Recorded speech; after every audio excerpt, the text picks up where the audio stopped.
আজকে আমি আপনাদেরকে দেখাবো একটা পাসপোর্ট সাইজ ফটো কিভাবে প্রিন্ট করবেন। দেখুন, আমাকে একজন কমেন্ট করেছিলেন যে পাসপোর্ট সাইজ ফটো করতে পারছে কিন্তু প্রিন্ট দিতে পারছে না, প্রিন্ট করে দিচ্ছি ফটোটা ঘোলা হয়ে চলে আসে, ফটোটা অতটা সুন্দর হচ্ছে না। তো প্রিন্টের সেটিংসগুলো যদি একটু দেখিয়ে দিতেন তাহলে অনেকটা উপকার হতাম। তো আমি আজকে দেখাবো আপনাদেরকে কিভাবে প্রিন্ট দিতে হয়, কেমন কোয়ালিটি করলে কেমনভাবে সুন্দর প্রিন্ট হয়ে যাবে, ফটোটা কেমন সুন্দর হবে। আজকে এই ভিডিওটাই আমি আপনাদেরকে দেখিয়ে দেবো। তো শুরু থেকে শেষ পর্যন্ত ভিডিওটা দেখতে থাকুন। তো প্রথমত ধরে নিন আপনি একটা পাসপোর্ট সাইজ ফটো রেডি করে নিয়েছেন, ঠিক আছে, আপনি পাসপোর্ট সাইজ ফটো করতে পারছেন, বানাতে পারছেন, তাতে কোনো ধরনের কোনো অসুবিধা নেই। কিন্তু দুঃখের বিষয় আপনি প্রিন্ট দিতে পারছেন না, প্রিন্টের সেটিংসগুলো আপনি বুঝতে পারছেন না। তো দেখুন কিভাবে প্রিন্ট করতে হবে। তো পাসপোর্ট সাইজ ফটো কিভাবে বানাতে হয়, কিভাবে রেডি করতে হয়, ওই নিয়ে আমার এই চ্যানেলে বিভিন্ন ভিডিও আছে, আপনারা দেখে আসতে পারেন, অনেক উপকার পাবেন। তো প্রিন্ট কিভাবে করতে হয় দেখুন বন্ধু। প্রথমত আপনার ফটোটা যখন রেডি হয়ে যাবে আপনি উপরের দিকে লক্ষ্য রাখুন, ফাইল বলে একটা অপশান দেওয়া আছে, ফাইল অপশানে একবার ক্লিক করবেন। এইখানে ক্লিক করার পরে আপনি প্রথমকার অপশানটায় দেখুন নিউ বলে লেখা আছে, তাই না? এই যে নিউ লেখাটা একবার ক্লিক করবেন। এইখানে ক্লিক করার পরে ছোট্ট একটা বক্স চলে আসবে, যেরকমভাবে চলে এসছে দেখুন, এই যে বক্স, এই বক্সটা আপনারও চলে আসবে নিউ অপশানে ক্লিক করলে। এবার আপনি লক্ষ্য রাখুন এই যে এইগুলোকে দেখতে হবে না, আপনি নিচের ঘরটায় ফলো করুন, দেখুন লেখা আছে প্রেসেট সাইজ, দেখতে পাচ্ছেন? তো এই প্রেসেট সাইজের পাশে যে ঘরটা দেওয়া আছে ঘরে ক্লিক করবেন। এইখানে ক্লিক করার পরে যে পেপারে আপনি প্রিন্ট করবেন সেই পেপারটা এখান থেকে সিলেক্ট করবেন। এখানে আপনি পেপারের বিভিন্ন রকমভাবে সাইজ পেয়ে যাবেন। এবার যে পেপার আপনি প্রিন্ট করবেন সেই পেপারটা এখানে সিলেক্ট করবেন। দেখুন এখানে বিভিন্ন পেপার দেওয়া আছে, দেখুন 2x3, 4x6, 5x7, এখানে বিভিন্ন রকমভাবে পেপার দেওয়া আছে।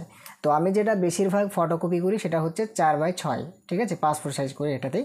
তো 4x6 এই পেপারটা আমি নিয়ে এখান থেকে ওকে করে দিলাম, ঠিক আছে। দেখুন আপনিও ওকে করে দেবেন। এবার আপনাকে যে কাজটা করতে হবে, এই পেজটাকে আপনি এই ধারে নিয়ে আসবেন আর এই ফটোটাকে আপনি বাঁ দিকে নিয়ে আসবেন, ঠিক আছে। মানে এটা আমার সুবিধা হয় করতে আর কি, আপনাদের যেরকমভাবে সুবিধা সেইভাবে করে নেবেন। তো আপনি কি করবেন, ফটোটাকে পেজের উপর নিয়ে আসার জন্য এখানে টুলবারে আসবেন, টুলবারে এসে যে মুভ টুল আছে না, এই মুভ টুলে সিলেক্ট করে ফটোর উপরে একবার ক্লিক করবেন, দিয়ে ফটোটাকে ড্রাগ করে নিয়ে এসে এই পেজের উপরে ছেড়ে দেবেন। দেখুন অটোমেটিকভাবে ফটোটা চলে আসে, দেখুন আপনি সেটা ভালোভাবে বুঝতে পারছেন। এবার আপনাকে যে কাজটা করতে হবে আমি জাস্ট আপনাকে দেখাচ্ছি প্রিন্ট কীভাবে করতে হবে, ঠিক আছে। তো আপনি ফটোটাকে যেমনটা দরকার আপনি বর্ডার দিলে বর্ডার দিয়ে নেবেন, ঠিক আছে। আর কিভাবে বর্ডার দিতে হয় সেটা আপনারা ভালোভাবে জানেন। তো এরকমভাবে আপনি বর্ডার সেট করে দেবেন, সব কিছু করে দেবেন। করার পরে এবার আপনি প্রিন্ট করবেন। প্রিন্ট করার জন্য কিবোর্ড থেকে Ctrl+P প্রেস করবেন একবার। এবার আসল কাজ হচ্ছে আপনার এইখানে দেখুন একটা বক্স চলে আসলো, Ctrl+P প্রেস করার পরে এবার আপনাকে যে কাজটা করতে হবে বন্ধু, আপনি এই বক্সের মধ্যে আপনার কোনো কাজ নেই, আপনি উপরের দিকে লক্ষ্য রাখুন প্রিন্ট বলে লেখা আছে, এই প্রিন্ট লেখাটা একবার ক্লিক করবেন। এখানে ক্লিক করার পরে এবার আপনি প্রিন্টার মেশিনটা সিলেক্ট করবেন।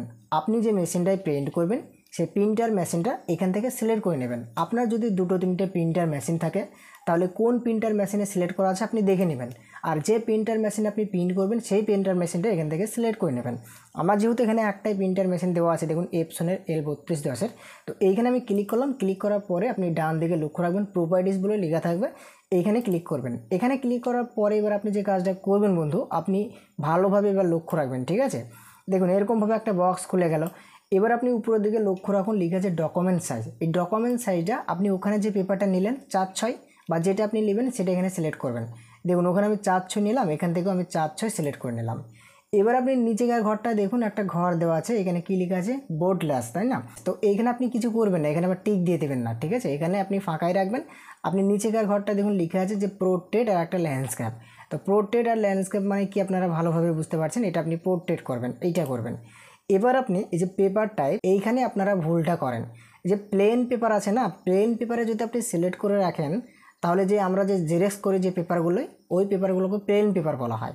আর যে পেপারগুলোতে আমরা ফটো বার করি, পাসপোর্ট সাইজ বা যে কোনো ফটো আমরা বার করি সুন্দর করে, তখন কিন্তু আমরা ফটো পেপার বা গ্লোসি এরকমভাবে একটা পেপার থাকে। দেখুন এই প্লেন পেপারে ক্লিক করবেন, দেখবেন বিভিন্ন রকমভাবে পেপার চলে আসবে।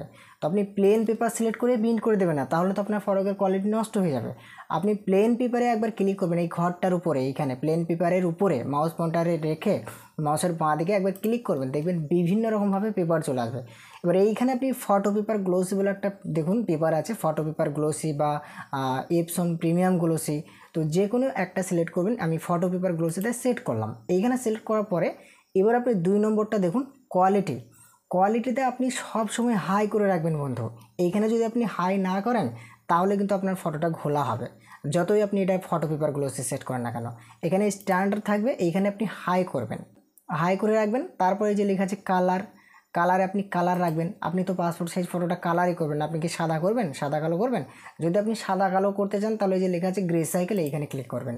তো আপনি তো কালার করবেন, তার জন্য কালারে ক্লিক করবেন, এখানে ক্লিক করবেন না, ঠিক আছে? কালারে ক্লিক করে এবার আপনি আপনার এইখানে আর কোনো কাজ নেই, ঠিক আছে? এই যে এখানে লেখা আছে 2 সাইড প্রিন্টিং, যদি আপনি ডবল সাইড করেন তাহলে ডবল সাইড, তো ওগুলো তো আপনার দরকার নয়। পাসপোর্ট সাইজ ফটো করতে গিয়ে এগুলো আপনার কোনো দরকার নয়।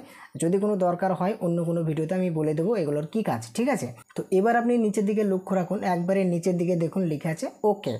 এই ওকে লেখাটা একবার ক্লিক করবেন। এইখানে ক্লিক করার পরে আবারও ওকে করে দেবেন না, তাহলে তো আবার পেপারে দেননি আপনি মেশিনে, তাহলে কিভাবে প্রিন্ট হবে? তো আপনি ওইখানে ওকে করার পরে এখানে ওকে করবেন না। আপনি প্রথমত আপনি যে পেপারটাতে প্রিন্ট করবেন 4/6 যে পেপারটা আপনি সিলেক্ট করলেন, ওই 4/6 পেপারটা আপনি আপনার প্রিন্টার মেশিনে সুন্দর করে প্রোটেক্ট করে এরকমভাবে লম্বা লম্বিতে আপনি দিয়ে দেবেন, ঠিক আছে? দেওয়ার পরে আপনি নিচের দিকে লক্ষ্য রাখুন ওকে বলে লেখা আছে।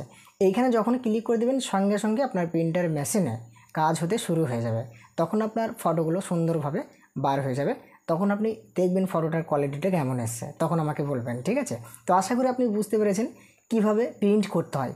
প্রিন্টারের যে প্রবলেমটা হচ্ছিল আপনাদের, বা আমাকে একজন কমেন্ট করেছিল যে প্রিন্ট দিতে যাচ্ছি ঘোলা হয়ে যাচ্ছে ফটো, কেমন কি প্রিন্টারের সেটিংসগুলো বুঝতে পারছি না। তো আশা করি আপনি বুঝতে পেরেছেন কিভাবে প্রিন্ট দিতে হয়। তো দেখুন বন্ধুরা, আজকের মতো এই পর্যন্ত। পরবর্তী ভিডিওর জন্য অপেক্ষা করবেন। যদি আমার এই চ্যানেলে নতুন হয়ে থাকেন অবশ্যই চ্যানেলটিকে সাবস্ক্রাইব করে দেবেন এরকম ধরনের হেল্পফুল ভিডিও পাওয়ার জন্য। তো এখান থেকে আমি ফিনিশ করে দিলাম। সবাই ভালো থাকবেন, নিজের খেয়াল রাখবেন, পরবর্তী ভিডিওর জন্য অপেক্ষায় থাকবেন। বাংলা টিপস বিগিনার চ্যানেলের সঙ্গে থাকবেন।